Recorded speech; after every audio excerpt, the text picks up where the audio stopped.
எல்லாருக்கும் கார்த்திகை தீபத் திருநாள் நல்வாழ்த்துக்கள்ங்க. இன்றைக்கி மாலை கரெக்டாக 6 மணிக்கு திருவண்ணாமலை மலை உச்சியில் தீபம் ஏற்றின பிறகு தாங்க நாம் வீடுகளில் விளக்கேற்றணும். மலை உச்சியில் ஏற்றுற அந்த தீபத்தை தரிசனம் பண்ணிவிட்டு அதுக்கு பிறகு நாம் தெருவாசலுக்கு போய் அங்கேருந்து தீபம் வச்சுட்டு வரணும்.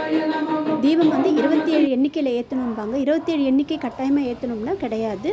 லாப எண்ணிக்கை வர மாதிரி நாம் தீபம் ஏற்றிக்கலாம்.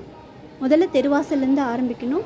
இங்கே சென்னையில் 3 நாளாகவே பெரிய மழைங்கிறதுனால இன்றைக்கி தெருவாசலில் பெருசாக கோலம்லாம் போட்டு தீபம் வைக்க முடியல. அதனால் நான் நம்ம காம்பவுண்ட் சுவர்லேருந்து ஸ்டார்ட் பண்ணியிருக்கேன்.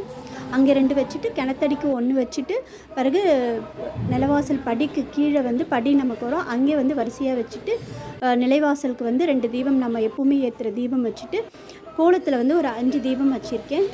அப்புறம் உள்ளே சமையல் கட்டில் 1 வைக்கணும், உப்பு ஜாடியில் 1 வைக்கணும், மற்ற அறைகள்லாம் 2 விளக்கு வாசலில் வைக்கணும்.